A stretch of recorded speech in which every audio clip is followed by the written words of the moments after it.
From the NBC University Theater, a repeat performance of an award-winning broadcast. We bring you again the hour-length dramatization by Ernest Kinoy of the Ernest Hemingway short story, The Short Happy Life of Francis MaComber, starring Preston Foster as MaComber.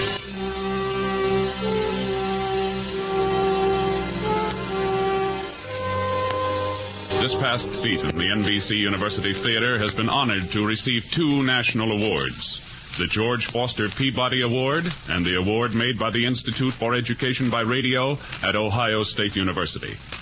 One of the broadcasts singled out in the Peabody citation was The Short Happy Life of Francis MaComber. Judging from letters received at that time, this was also one of your favorites. So here again, starring Preston Foster, with the original cast and a recorded intermission commentary by Ralph Bates, is The Short Happy Life of Francis MaComber by Ernest Hemingway.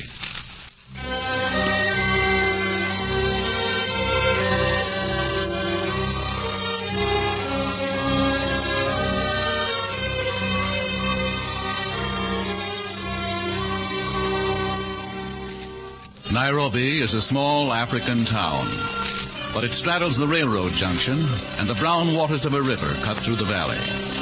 The red, white, and blue of the British Jack droops from the tall staff of the government house, for Nairobi is the capital of the Kenya colony, and the British administrators can be seen sweating over long reports of taxes and imports as the lazy turning fans move the scorching air from one part of the room to the other.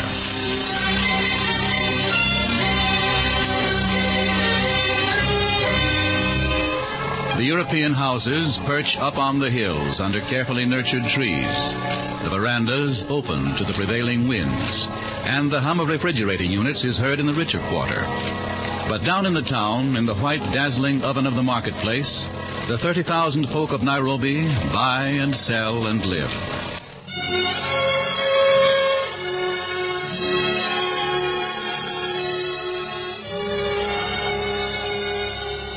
Tall tribesmen, black and glistening, in from the plains and the short bush, stand gazing at the white buildings and at the red-faced Europeans who hug the thin line of shade around the square. The marketplace swarms like the tall clay castles the white ants build on the African plains. Arab traders, white-robed and bearded, haggle with the tribesmen and with the starched and pressed servants of the European households. The native driver of the big open car leaned heavily on his horn, but the crowd spilled out into the street, and the car only inched forward. In the back seat, Francis MaComber leaned back, trying to spread the shadow from his broad-brimmed Stetson hat over his entire body, while his wife, brittle, beautiful, and extremely irritated, turned to him sharply. For heaven's sake, Francis, must he blow that horn? My head's splitting. There's nothing I can do, Margot. We just can't get through. Well, why can't they do anything? Why can't they clear the street? Francis, if you don't have him stop that horn, I'll... Here, boy. Stop the horn. Here, the horn. Yes, sir. The horn. No. Stop it. Yes, sir. Yes, sir. There, it's clear now. Go on. Oh, I'm hot.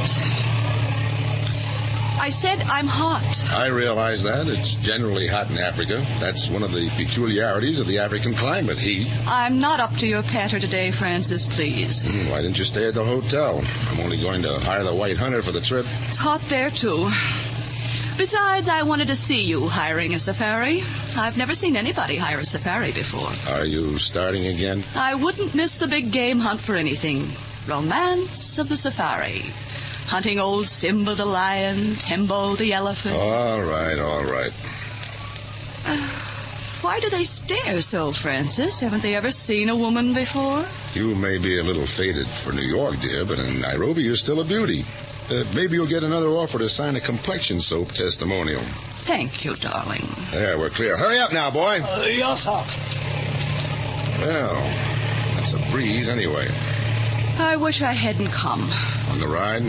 To Africa. That would have been meat for the columnists.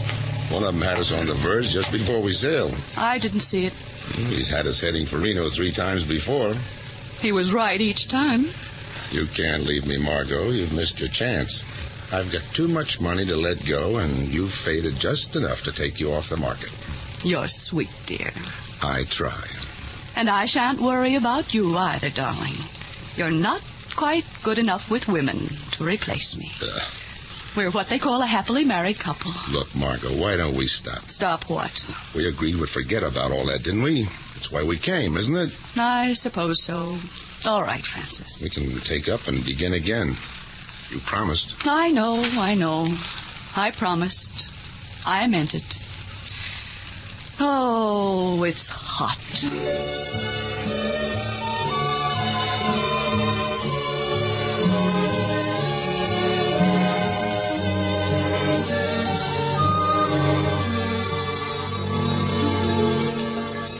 Organizing a safari isn't quite in my line, Mr. Wilson. I'll leave everything to you. Right. Quite the usual thing. That's my job. Then we can consider it settled? It's settled out by the whole outfit. Cook, gun bearers, porters, and the rest. All for one price. Well, see here, I'll be wanting the best. The complete hunter, you know. Pay anything to knock over a few good lions. I think you'll find my arrangements adequate. If you'll be needing more money. Usual price. Well, just so I get my lions. When you go out with me, Mr. MaComber, I promise you. That shall be a matter solely between the lions and yourself. Good. Perfect. Have you been a professional hunter all your life, Mr. Wilson? Most. Must be quite exciting. Do you like it? It pays. Enough? What's enough? Well, you know, does it give a man everything he needs? Food and whiskey, and if a man needs more to live by, it gives him that too. I'm free. The mighty hunter, eh? Sufficient unto himself. I'd say you were rather to be envied, Mr. Wilson. Well, if that's all, Mr. MaComber, another drink first. At least they're cold. I don't mind if I do. Here, Boar, 3 more. Do you enjoy hiring out as nursemaid to amateur big game hunters, Mr. Wilson? Yeah, Margot. I don't mind, Mrs. MaComber. I got certain ideas about what's sporting. You live up to them, or you hire another hunter. Oh, like rules of the chase, fox hunting and all that. Exactly. I like the animals. I rather admire them. The drinks. Well, Wilson, to a successful hunt, eh? I'll drink to that. Oh, don't leave me out. Good hunting, eh? Just like Kipling. Well, as to the hunting...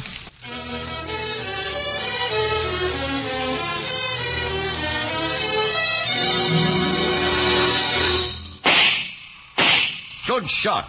Hit him fair in the chest. What are they? Eland, sort of antelope. Well, it was a good shot, wasn't it? I'm surprised I hit him at all. Well, you shouldn't be. You've got a fine eye and a steady hand. That's all that's wanted.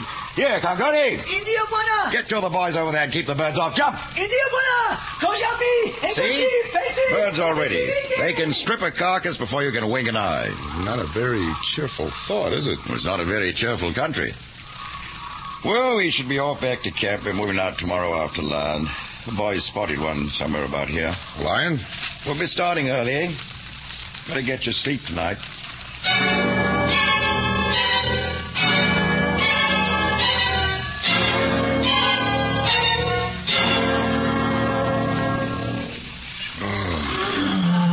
What's that?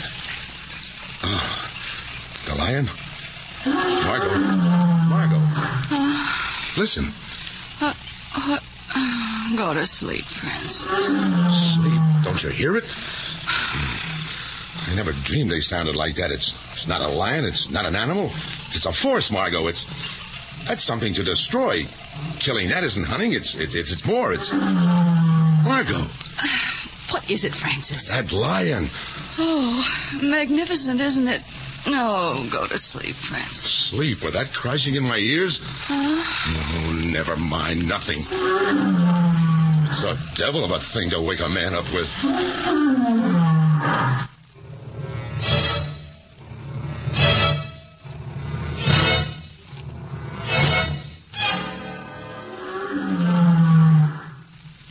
Sounds like an old timer. Listen to those grunts. You scared the devil out of me last night. Oh, it's the usual thing. Man's first contact with a beast like that is usually startling. Well, we'll see how startling the king of the jungle looks through a pair of rifle sights. Huh? There's an old Somali proverb that says a brave man is frightened 3 times by a lion. First when he sees his track, when he hears him roar, and when he first confronts him. Well, I don't know about the brave man, but I was scared blue. You're probably more thrilled than frightened. Is he very close? He's close enough. He's probably a mile or so upstream. We'll see him, won't we? We'll get a chance to have a shot at him. Well, we'll have a look anyway. More coffee? Sounded as if you were right in camp, didn't he? Yeah, I was wondering about that. I expected to see him wander through my tent flaps any minute. Roaring carries a long way. It's strange that way. Hope he's a shootable cat. Shootable? Well, we don't shoot him indiscriminately, you know. There are game laws. Well, if I get a shot, where should I hit to stop him? With a line, try for the shoulder. Or in the neck if you can make it. Shoot for bone. Bone? That's right. Break him down. Well, I hope I can place it properly. You shoot very well, MaComber. Take your time. Make sure of him. It's the first shot that counts. What range will it be? Oh, you can't tell. Lon has something to say about that. I suppose so. Don't shoot unless it's close enough so that you can make sure. At under 100 yards? 100. It's about right. Might have to take him a bit under. I shouldn't chance a shot at much over that. I see. 100 yards, huh? It's a decent range. You can hit him wherever you want. Good morning, Mem. Oh, good morning, Mem Saab. Good morning, Francis. Morning. Are we going after that lion? As soon as you deal with your breakfast. How are you feeling? Marvelous. I'm very excited. I'd better see that everything's ready. Noisy beggar. Oh, we'll put a stop to that, all right. Hi, Congoni, Lady Motorcari. What's the matter, Francis? Nothing? Nothing's the matter. Yes, there is. What are you upset about? Nothing. Not feeling well? Oh, it's that blasted roaring. It's been going on all night. Oh, that. Didn't you hear it? I heard you, like a little boy in the dark.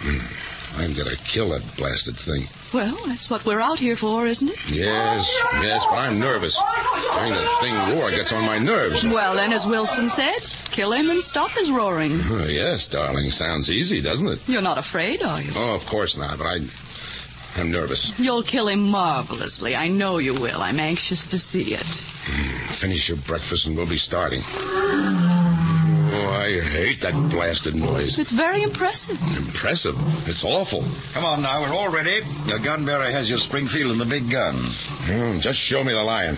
Margot. I'm ready. Come on. We're going to get that lion. Well, he sounds as if he's expecting you, Francis. We'll make him stop that racket. You get in front, MaComber, and Mem Saab, you ride back with me.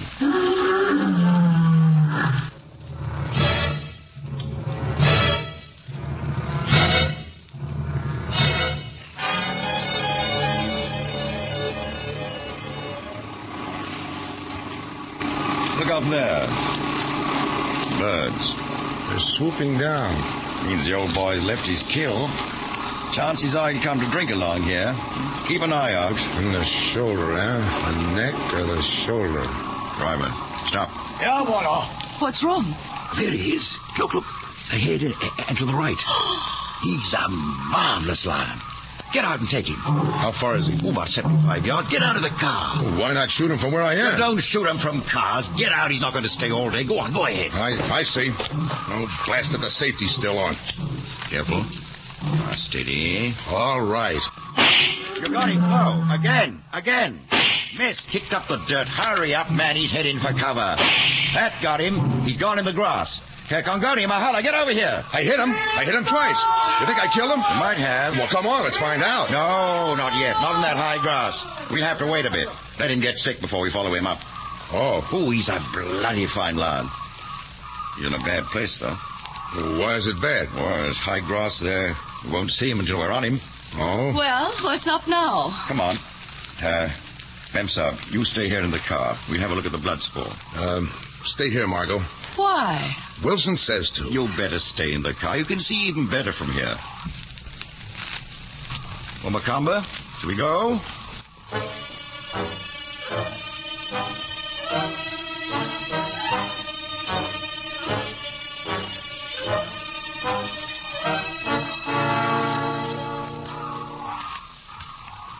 What do we do? I'll give you a few seconds to stiffen up a bit, and then we'll see. I guess the grass is too high to bring the car over. That's right. Look here. Why can't we set the grass on fire? We can't at this time of year. It's too green. And what about beaters? Can't we send beaters to drive the devil out with noise? Of course we can. Just a touch murderous. You see, we know the lion's wounded. Well, so much the better. He'll scare easier. Doesn't work that way, MaComber. You can't drive a wounded lion. A wounded lion's going to charge. Oh. Can't see him till you're right on him. Look, he'll make himself perfectly flat and cover you'd think wouldn't hide a rabbit. Can't very well send boys in there. Somebody's going to get mauled. Well, what about the gun bearers? Oh, they'll go. It's their job. Don't look too happy, though, do they? I don't want to go in there. Well, neither do I, but there's really no choice, though. You don't have to go in, of course. That's what I'm hired for, you know. That's why I'm so expensive. You mean you go in by yourself? Why not leave him there? What do you mean? Just leave him. You mean pretend he hasn't been hit? No, just drop it. It isn't done. Why not? Well, for one thing, he's certain to be suffering. For another, someone else might have run onto him. I see. But you don't have to have anything to do with it. I'd like to. I'm just scared, you know. I'll go ahead when we go in. With Congoni here. Track him.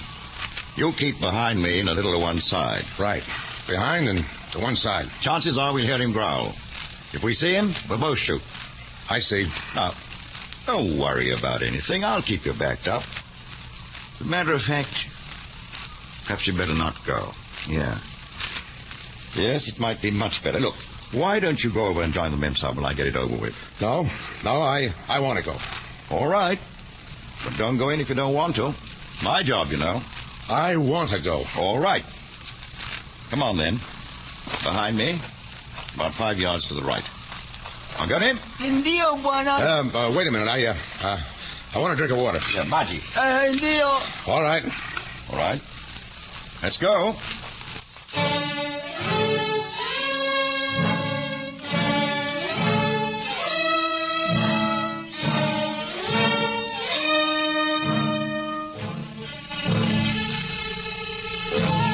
It's hard to say, but there's more to hunting than just killing. I mean that lion standing there across the stream. There wasn't any smell blown to him. So he just stood there moving his head from side to side. Then the slam of a 30-06 solid bullet hits him and rips across his stomach in sudden, hot, scalding nausea. And then off he goes, wounded into the high grass. And there he lies, flat on the ground, his ears back, and the only movement the twitching of the black tip of his tail. He's sick, and his big yellow eyes look straight ahead, narrowed with hate and sickness and pain when he breathes. And all of him, hate, sickness, and his remaining strength tightening into concentration for a rush.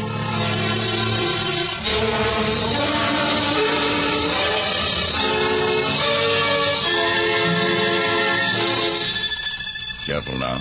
Blood now, buena. This way. Safety off, MaComber. Watch the grass. Here he comes. Ah! MaComber, shoot! Shoot, man. Where? Big buena, run away, huh? Run away fast. Shut up! Indio Get the buena. boys and start skinning. Indio buena, but Big buena, he did run. He run like buck. That'll be enough, you understand, or I'll lay you out alongside that lion, you understand? Indio buena, I understand, buena. Wilson, is he dead? Yes. He's dead. What happened? Shot through the head, that stopped him. You shot him, didn't you? Evidently. I guess I ran away. I didn't mean to. Here. Dropped your gun. I don't know what happened to me. One second I was facing him, the next I wasn't there anymore. I know. You want to take pictures? Pictures? It's the usual thing. No pictures. This hasn't been quite the usual thing. But he's a bloody fine lion. The boys will skin him out, so we might as well get back to the car. I suppose so. Wilson? Well? Nothing. Let's get back.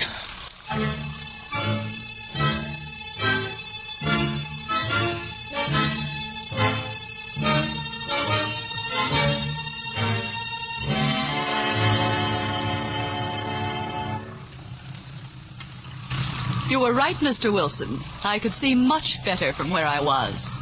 Much better. I could see everything perfectly clearly. crystal clear. That's fine, Mrs. MaComber. Was it a very old lion, Mr. Wilson? About prime. Did you hear that, Francis? You got a prime lion. All right, Margot, all right. What are we waiting for, Wilson? The skin. The boys are taking the skin off. Oh. We can't go without your lion skin, Francis, can we? Mr. Wilson wouldn't think it proper. Mr. Robert Wilson.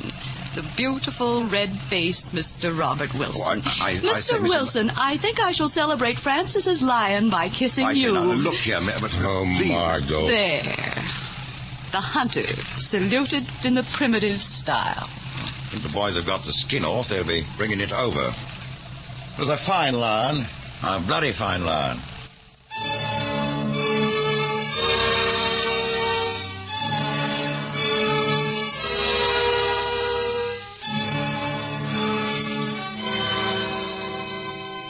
They're the hardest in the world, American women. The hardest, the cruelest, the most predatory, and the most attractive. And their men have softened or gone to pieces nervously as they have hardened. Or perhaps they only pick men they can handle. Although I don't suppose they know that much, they marry so young. I've run across them before. They're the most devilish women. Devilish.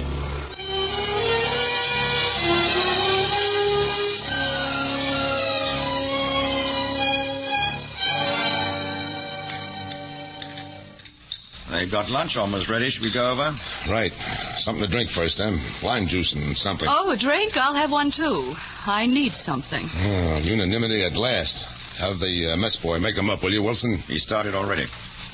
I suppose it's about time to tip the men, huh? It's customary after a lion. What do I give them? Quid would be plenty. Don't want to spoil them. Will the head man distribute it? Absolutely. He's the foreman, you know. Buona, drink, buona. Oh, they're cold, aren't they? Well, you got your lion, and a fine one, too. He is a good lion, isn't he? A fine lion. You had quite a celebration on the way in. I mean, being carried about on the cook's and porter's shoulders. Did you feel heroic, Francis? It's the usual custom, Mrs. MaComber, when you bag a lion. Can't help it, you know. They just will celebrate. An excellent idea. We must all celebrate. Well, here's to the lion. Here's to the lion. You know, Wilson, I can't ever thank you for what you did. Let's not talk about the lion. It's been a very strange day. I suppose so. Hadn't you ought to put your hat on even under the canvas at noon, Mr. Wilson? You told me that, you know. Might put it on. You know, you have a very red face, Mr. Wilson. Drink. I don't think so. Francis drinks a great deal, but his face is never red. Huh. It's red today. No, it's mine that's red today. But Mr. Wilson's is always red. I say, you wouldn't like to drop my beauty as a topic, would you? I've just started on it. Let's chuck it, shall we? If I do, we'll have to talk about the lion. Oh, forget about the lion. I can't. That's why conversation's going to be so difficult. It's bound to come up, you know. Don't be silly, Margot. Right. You got a fine lion. That's the end of it. That's the trouble, Mr. Wilson. It isn't the end of it. Not for me. Margot, just what do you want me to do? Nothing. I don't want you to do anything. I wish it hadn't happened. Oh, I wish it hadn't happened. She's upset. Amounts to nothing. I don't know. Straining the nerves and one thing and another. No, I suppose that I rate that for the rest of my life. Oh, nonsense. Let's fill him up again. Forget the whole thing. There's nothing to it anyway. We might try. Hi, Congati. I won't forget what you did for me, though. Oh, nothing, man. Nothing's all nonsense, Congati. More drinks and stronger. Indio, buona. Strong, very strong drink for big buona. Be off now, jump one away with us. What are you telling him? Oh, nothing. Just to look alive, I'd see got about 15 of the best. What's that, lashes? It's quite illegal. You're supposed to fine them. You still have them whipped? Yeah, they could raise a row. They chose to complain. They don't? No, they prefer it to fines. It's strange. It's not strange, really. No? Well, which would you rather do? Take a good birchin or lose your pay? I mean, well, we all take a beating every day, you know, one way or the other. Oh, how much of a diplomat am I? Yes, we take a beating. Buona, drink, buona, drink. I'm awfully sorry about that lion business. Nothing. Forget it. Doesn't have to go any further, does it? No one will hear about it now, will they? You mean, will I tell it at Mathega Club? You are American, aren't you? I'm sorry. I'm a professional hunter. We never talk about our clients. Rest easy about that. Oh. Supposed to be bad form to ask us not to talk, though. I'm afraid we shan't get on together too well after this. Might be even better if we break it. Now, look. I'm sorry. I didn't realize there are lots of things I don't know. Don't worry about me talking. I have a living to make. I am sorry. You know, in Africa, no woman ever misses a lion, and no white man ever bolts. It's rather brutal of you, isn't it? That's the way things are here. I bolted like a rabbit. You're a hard kind of a person, MaComber. I have been rather beastly. It's I that should apologize. Oh, maybe I can fix it up on Buffalo. Make a better showing. We are after Buffalo next, aren't we? In the morning, if you like. That's the stuff. It was pretty bad this morning, though, wasn't it? Anyone might do it. I wouldn't take it so hard, you know. Well, I suppose it's time for lunch. Shall I call Mem Sam? I suppose so. Maybe she won't want lunch. She's rather upset. She'll be all right. Margot always recovers. If you say so. Wilson. Mm-hmm. I can make it up on the Buffalo now, can't I? Sure. This morning, Yes, well, right. Never mind. Come on, let's have lunch.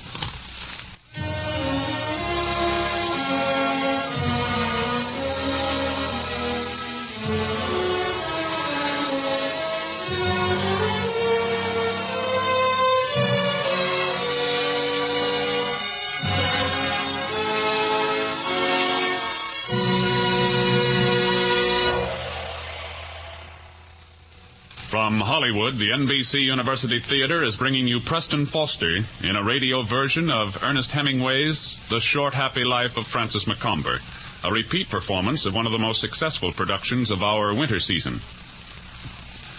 And now, our intermission commentator, the distinguished novelist, critic, and teacher of creative writing at New York University, Mr. Ralph Bates. To say anything useful about so complex a writer as Hemingway in so brief a time, it is necessary to simplify to the point of danger. And so I shall begin by saying that the modern novel is the literature of interior unrest. The hero of a modern novel does not strive to be successful in ways fixed for him by tradition, but he struggles to be himself, to achieve true manhood. You will find this theme in almost every major writer of our time. It underlies the work of the intelligent rationalist E.M. Forster. You will find it again in the demonic Frenchman Malraux, a man who is a kind of half-brother to Hemingway. Sometimes the hero strives to find himself through what is, after all, a tragic sort of play. But in the long run, the sense of purpose always enters. For example, in an early book, Malraux describes a man who seeks meaning in life by taking part in a dangerous revolution in which he does not believe. In later books, Malraux declares that it is living which matters, and that willfully to face death is dignified only in the service of a community. It is not too much to say that this conquest of fear and the achievement of purpose are two of the major themes in Hemingway, though he is very slow to discover purpose. Hemingway, who is the better storyteller, follows much the same path as the Frenchman, with weaker logic and with less sure a step, and with much dawdling in the land of adventure. Valor, brotherhood, the fear of overwhelming loss are the motives of the early story called In Another Country. And those motives are handled with much greater richness and maturity in the later For Whom the Bell Tolls. With this curve of maturity in mind, listen to the story now being told. Here, in an exotic setting that is superbly realized, the theme of manliness is handled in psychological fashion. MaComber is a delayed adolescent. He suffers from two weaknesses, cowardice before women and the fear of death. Or rather, he suffers from a compulsion to defy his fear without real purpose, a sure sign of immaturity. When he meets his first lion, he bolts like a rabbit and is humiliated by his wife, herself an overaged child. But MaComber has moral courage and can admit his condition, and partly because of this, and in part because of his wife's conduct, a change occurs in him. Later, he stands up to a charging bull with courage, and in doing so becomes of age. Now, while the story grips me, I should be uneasy if I did not say that the thought is in one sense immature. To my mind, the story equates the power to overcome the fear of death with the capacity to live, and that surely is untrue. To put it simply, a man does not grow up and learn to live and love sensibly because at last he conquers his fear of death. There is always the struggle with life to face. But perhaps I burden the story too much, and so, confessing that for me the thought of for whom the bell tolls is far greater truth, because it praises true courage and purpose, I invite you to do what I shall do. Listen again to an absorbing narrative. Thank you, Mr. Bates. Our radio version of The Short Happy Life of Francis MaComber, starring Preston Foster, will continue after a brief pause for station identification.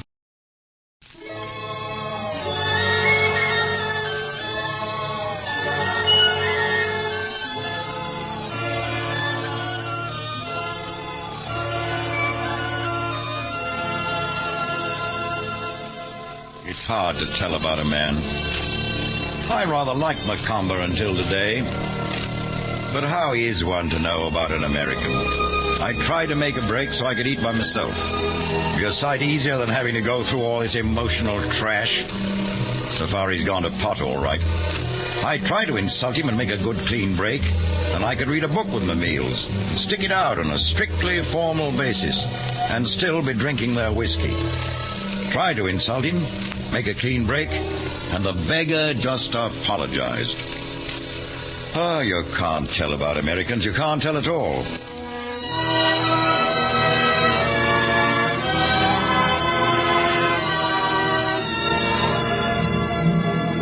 Well, here comes the mem, sir. And how is the beautiful, red-faced Mr. Wilson? And are you feeling better, Francis, my pearl? Much. I've dropped the whole thing. I shan't think about it. That's fine. I say, shall we sit down? Boy has lunch on. After all, what importance is there to whether Francis is any good killing lions? Please, Martha. That's not his trade. That's Mr. Wilson's trade. Mr. Wilson is really very impressive killing anything. You do kill anything, don't you? Oh, absolutely anything. As a matter of fact, we're going after buffalo in the morning. I'm coming. Oh, you're not? Oh, yes, I am, mayn't I, Francis? Why not stay in camp? Not for anything. I wouldn't miss something like today for anything. Yeah, we'll put on another show for you tomorrow. You're not coming. You're very mistaken. And I want so to see you perform again. You were lovely this morning. That is, if blowing off things' heads is lovely. Eat your lunch, Margot. You're very merry, aren't you? Why not? I didn't come out here to be dull. Well, it hasn't been dull. No, it's been charming. All right, Margot. And tomorrow. You don't know how I look forward to tomorrow. Have some more meat, ma'am. Oh, it isn't part of the lion. You don't eat lion. That's eland. Oh, they're the big cowy things that jump like rabbits, aren't they? I suppose that describes them. It's very good meat. Did you shoot it, Francis? Yes. They're not dangerous, are they? Only if they fall on you. I'm so glad. Why not dismount from your broomstick, Margot? Haven't we had a little too much haggery? I suppose so, since you put it so prettily. Tonight we'll have champagne for the lion. Oh, the lion. I'd forgotten the lion. Oh, champagne? Great idea. Why not have it now? Give a lift to the whole day. Oh, it's a bit too hot at noon. We can use a little gaiety. Let's drink warm champagne in the light of the noonday sun. I think we better save it. I think Mr. Wilson is right, Francis. You must be finding it awfully warm. Aren't you, dear?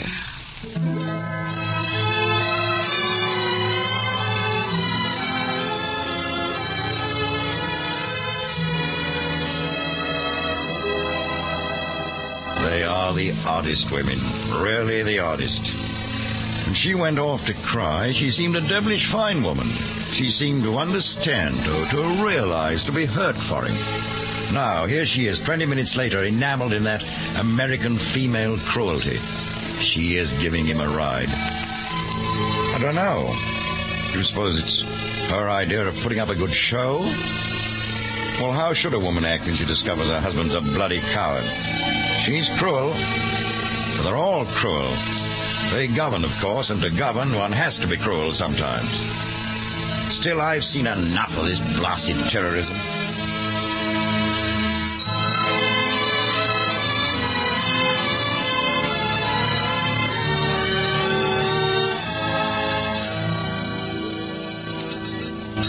That's the end of the champagne. It was quite flat. Quite an appropriate ending to the day. Hardships of a hunter. Funny, only tastes good out here after dark. Cooler. Well, I'm going to bed. You'd be tired. Yes. The excitement has me exhausted.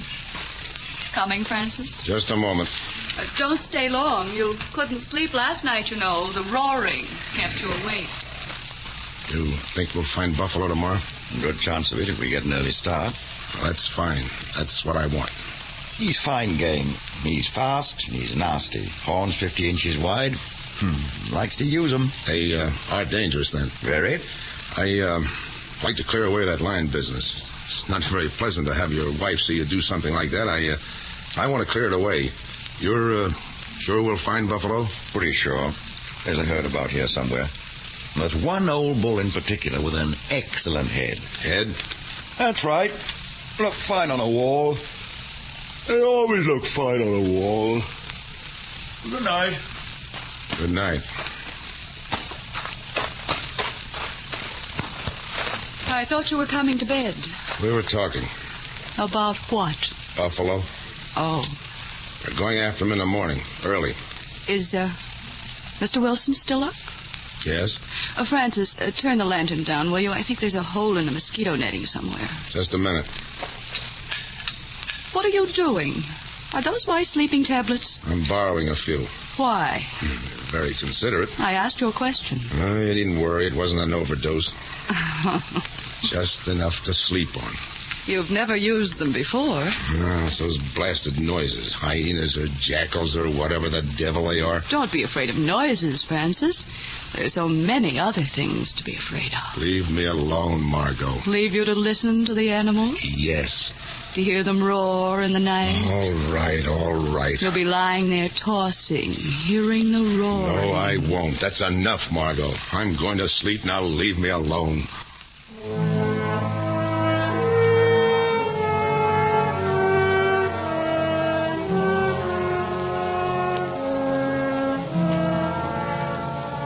Up late, Mr. Wilson? Eh? Oh, smoking. What brings you out again? Perhaps I couldn't sleep.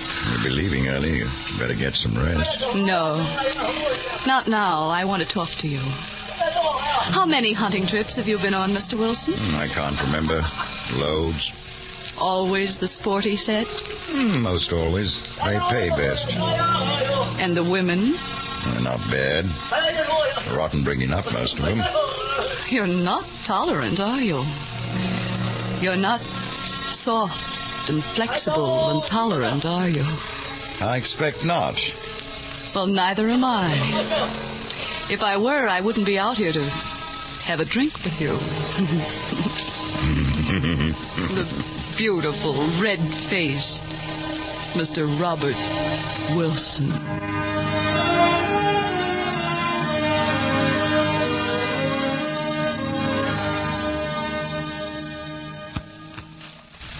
Margot, where have you been? Hello, are you awake? Where have you been? I just went out for a breath of air. Well, that's a new name for it. You are a hag.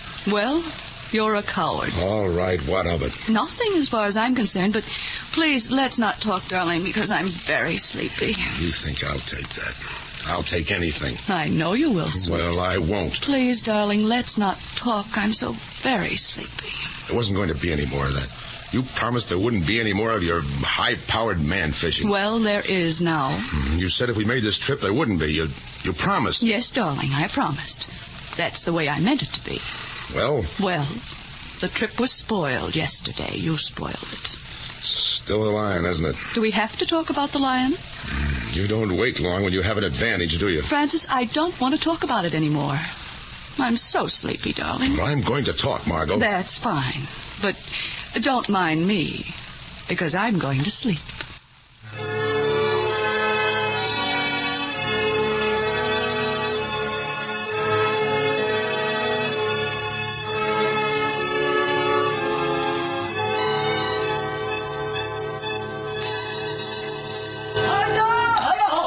Good morning. Sleep well? Did you? Topping? I suppose breakfast isn't ready. Right on the table. Good morning, Mr. Wilson. Oh, ma'am. Do you think we'll find buffalo? Had a boy out scouting. May have spotted some not far off. You ready to start? Any time. Want the memsahib to go? Does it make any difference whether I do or not? Why ask me? I'd just like to know what you think. No. It makes no difference. You sure you wouldn't like to stay in camp with her yourself and let me go out and hunt the buffalo? You'll probably find me useful out there. Wouldn't talk rot if I were you. Rot, is it? The jealous husband doesn't fit very well in the jungle, does he? Just what are you getting at? Ask my wife. If we're going to go on with this shoot, you'll have to stop this nonsense, you know. This isn't nonsense. I'm disgusted. Bad word, disgusted. Francis, will you please try to speak sensibly? What makes sense to me seems to be so much gibberish to you. I speak too blasted sensibly. This food isn't fit for swine. Something wrong with the food? No more than with everything else. I'd pull yourself together, laddie Buck. The boy at the table understands a lot more English than he shows. Oh, the devil with him. Well, I suppose that's the way it is. Well, I'd better see about the car. Excuse me, ma'am, will you? Hi there, Congoni, Mahela. Francis, darling, if you make a scene, I'll leave you. No, you won't. You can try it and see. You won't leave me. No, I won't leave you, and you'll behave yourself. Behave myself? That's a way to talk. Behave myself. Yes, behave yourself. Why don't you try behaving? I've tried to so long, so very long. I hate that red-faced swine. I loathe the sight of him. I've hated a great many men since I married you, Margot, but I hate Wilson the most of all, the red-faced pig. He's really very nice. Shut up. Well, the car's ready. Going shooting? Yes. You better bring a jacket, then. It'll be cool in the car. I'll get my leather one. Boy has it already. Shall we be off?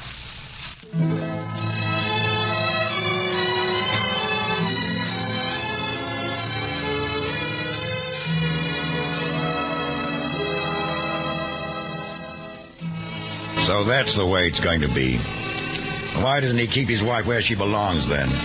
What does he think I am, a plaster saint? I hope he doesn't take a notion to blow the back of my head off in the car. It's a fine morning, though. The dew smells like verbena, like a park in England. I hope we get those buff in the open. I don't want to get into thick cover with him again. The buff are too nasty. Well, I'm a professional hunter. I suppose I'll have to. I won't bother with a woman again. Maybe things will pick up. Poor beggar. He must have gone through plenty of that before by the look of it. Poor devil.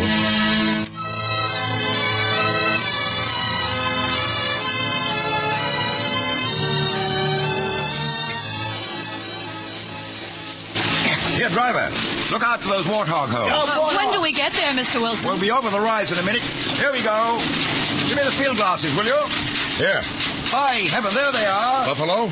There, over the anthill. There they go. It's too far for a shot, isn't it? No, we have to head them off from camp. Abdullah, Quinta, Pacey, Sonny, Mogo. Hold on tight. We've been bouncing in and out of warthog holes all the way over. How many are there? Three big bulls. We can cut them off. We'll have a chance of the lot. They look big, don't they? They are big. Look at those horns. Oh, they're ugly. Look out to that anthill. We'll take the big one first. There isn't any neck. I mean, it's all shoulders, isn't it? Draw alongside. That's the way. That ought to be an easy shot. An easy shot. Not from the car, you fool. And go to hammer. Now jump out, man. Down now. Give it to him. Now. Hit. Again. He's down. Now get the other one. He's running fast. Where? To the right. I got him. Missed. Lower, man, lower. I'm empty, blast it. All right, I'll get one. There he goes. How about the third? He's too far. Now, come on, we have to chase him. Quinta, Pacey, Sana. Jump for the running board. We'll catch him. You reloaded? All set. No, it's jammed. Oh, we're catching up with him now. Now, look at that beggar go. Jam's clear. All right, this is close enough. Stop. Get your shot now. You hit him again. You won't go down. I'll take it quick. That's it. Nice work. That's the three. How many times did you shoot? Only 3. Well, you killed the first bull, the biggest one. I helped you finish the other 2. Afraid they might have gotten into cover. Yeah, that was pretty good shooting, wasn't it? It was first rate. You had him killed. I was just mopping up a little. You shot bloody well. Well, let's go back to the car. I want a drink. I got to finish off this buffalo first. He's still moving. Yeah? Come on.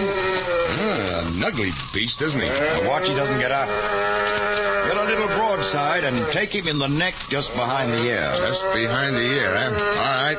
Now. There he goes. Up the spine.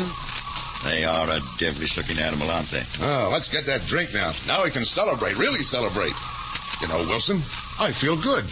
I never felt this good in my whole life. Like strong wine, eh? Yeah, like wine and sunlight and mountains and everything strong. Wilson, you don't know what this means to me. For a while, I was wounded. Part of me was carried off. Now I'm whole again, and I feel wonderful. Come on, let's get that drink.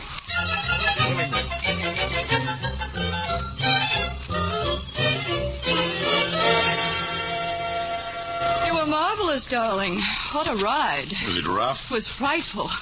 I've never been more frightened in my life. Let's all have a drink. By all means. That cap stuck. Here, Margot. Mr. Wilson? Thank you. It was frightfully exciting. It's given me a dreadful headache. Oh, a drink should fix that. Hi. That's good whiskey. Flask, MaComber? Thanks. Mr. Wilson, I thought you said it was against the law to shoot animals from cars. No one shot them from cars. But you chased them with a car. I wouldn't ordinarily. It seemed sporting enough to me, though, while we were doing it. Sporting? Oh, it took more of a chance driving that way across a plain full of holes and one thing and another than hunting them on foot. I wouldn't mention it to anybody, though. Bad form. It's illegal, if that's what you mean. Well, it seemed very unfair to me, chasing those big, helpless things in a motor car. Did it? What would happen if they heard about it in Nairobi? I'd lose my license for one thing, and other unpleasantnesses, and I'd be out of business. Really? Yes, really. Well, now she has something on you. You have such a pretty way of putting things, Francis. We lost a gun bearer, did you notice? No, how'd that happen? Congo, and he must have fallen off when we left the first bull. Oh, here he comes now. He looks dejected, doesn't he? Buona. The boof, go to bush. Bush, up and go to bush. What's that? What does he mean? He says the first bull got up and went into the bush. Oh? How exciting. Then it's going to be just like the lion. It's not going to be a bloody bit like the lion. Want another drink, MaComber? Thanks, yes. No, I don't think I need one. Oh? Well, we'll go back and have a look at the second bull. Here, driver, get the car in the shade over there. What are we going to do now? Take a look at the second buffalo. Oh, I'll come. There he is. Over there. Very good head. Close to a 50-inch spread, I think. He's hateful looking. Can't we go into the shade? Of course. Here! Bring the car over here, Congoni. He sees you. Can't we go in the shade? We wait for the car, then we'll ride back. See that patch of bush over there? Yeah? Oh, that's where the first bull went in. I suppose he just dragged into that bush. He's in there now? Just like the lion? Just like the lion. Can we go in after him now? You want to go in now? Yeah. Oh, we better give him a while. Let's please go in the shade. Well, here's the car. We'll go over to that tree by the bush. Men, over there, driver. Yeah, buona. Chances are that buffalo's dead in there. Oh? After a while, we'll have a look. By heavens, that was a chase. I've never had any such feeling. You know, when the boy came up about the buffalo in the bush, I expected to feel like I did about the lion. But I didn't. Just didn't come. Wasn't it marvelous, Margot? I hated it. Why? I hated it. I loathed it. You know, Wilson, I don't think I'd ever be afraid of anything again. No? Something happened in me after we first saw the buffalo and started after him. It was like a dam bursting. It was pure excitement. Cleans out the liver.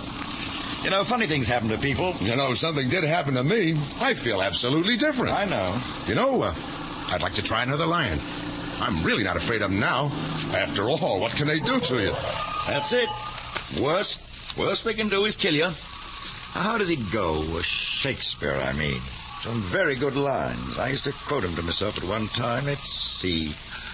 By my troth, I care not A man can die but once. We owe God a death, and let it go which way it will. He that dies this year is quit for the next. Good stuff, what? Do you feel that way? You have that sort of happiness about what's going to happen? You're not supposed to mention it. It's much more fashionable to say you're scared. Mind you, you'll be scared too plenty of times. But you have a feeling of happiness about action to come. Yes, there's that. It doesn't do to talk too much about all this. You talk the whole thing away. There's no pleasure in anything if you mouth it up too much. You're both talking rot. Just because you've chased some helpless animals in a motor car, you talk like heroes. It's disgusting. Infantile and disgusting. Sorry. I've been gassing too much. If you don't know what you're talking about, why not keep out of it, Margot? You've gotten awfully brave awfully suddenly. You know I have. I really have. Isn't it sort of late? Not for me.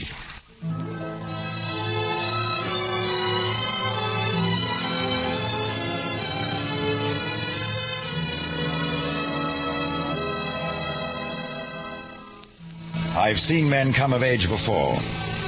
It's always somewhat amazing. It took a sudden jump into action without time to worry about it beforehand to bring it about with MaComber. And look at that beggar now. And some of them stay little boys all their lives, boys at 50. Strange thing, the great American boy men. MaComber's all right now. He's a fire eater now. I saw it the same way in the war. The woman knows it too. She knows it. There's no change in me, but there is in him, and she knows it.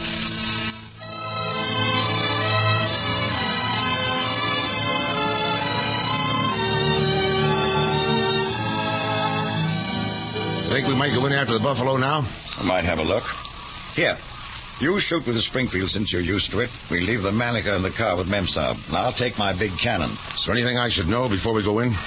Just remember that when the buff comes, he comes with his head high, so that the base of his horns covers any sort of a brain shot. I see. Now, don't try anything fancy. Take the easiest shot. Nose or into the chest if you have to. All right. Here's the other gun, Memsab. Hold on to it. Ready, MaComber? Ready. Francis, Let's go, shall we? Here's where he went in. You see the blood spoor. Careful now. Safety off. Be right back, Margot. Come on, Conconi. In here, Bonner. I don't hear anything. Can't be far, can he? There, Bonner. There, on ground. Both dead. By George, there he is. Good work, MaComber. Hey, it's been a fine day, huh, Wilson? Look out, he's up. He's coming. I've got him. Lower. All right, I'll try. Lower, you're chipping off horn, man, again. I'll try for the shoulder. You get the nose. I'll get it. I'm fine. I'm not afraid now. I'm not afraid. That got him. That finished the beggar. MaComber.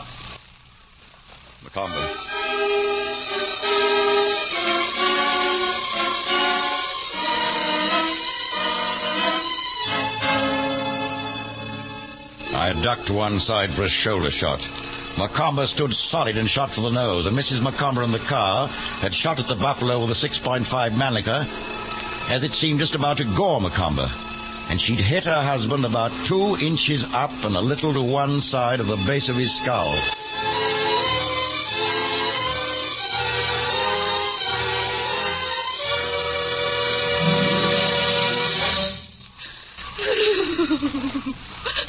I wouldn't turn him over if I were you. I get back in the car. Where's the rifle? I got gun, Bonner. Put it down, Conconi. Get Mahala so he can witness the manner of the accident. In here, Bonner. Suppose I ought to cover him up. Handkerchief will do. Well, the bloody fine buffalo. And he got it too. He plugged it clean. He's a fine bull. He's a good 50 inches or better spread. Yes, he's better. Well, come on. Come on back to the car.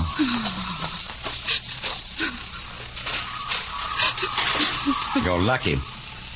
He'd have left you. Stop it. He's turned into a man, you know. Yes, I guess you did know. Stop it. I shot at the buffalo. Oh, of course. It was an accident. I know that. stop it, will you? Don't you worry. There'll be a certain amount of unpleasantness. I'll have some photographs taken that will be very useful at the inquest. And there's the testimony of the gun bearers and the driver, too.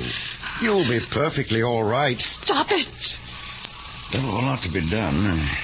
I'll have to send a truck off to the lake to wire this for a plane to take the three of us into Nairobi. Oh, stop. All right, I'm through now. I was a little angry.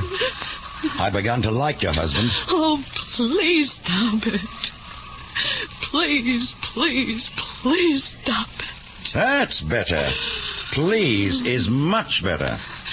Now I'll stop.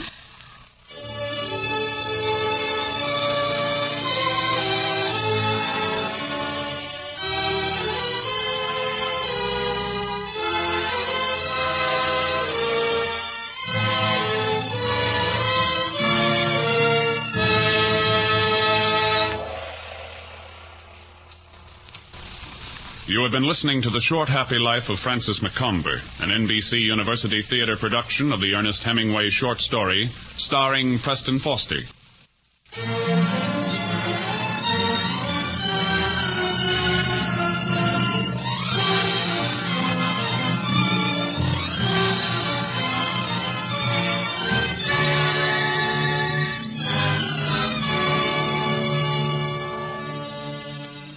The Short Happy Life of Francis MaComber was adapted for radio by Ernest Kenoy. During the intermission, you heard Ralph Bates, whose commentary was recorded.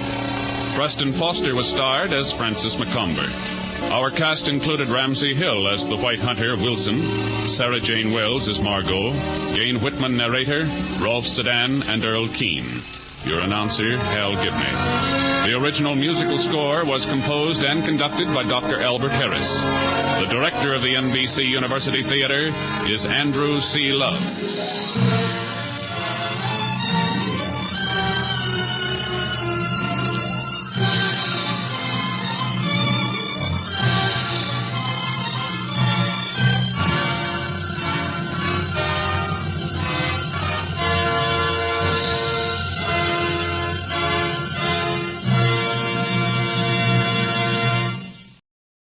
The NBC University Theater came to you from Hollywood.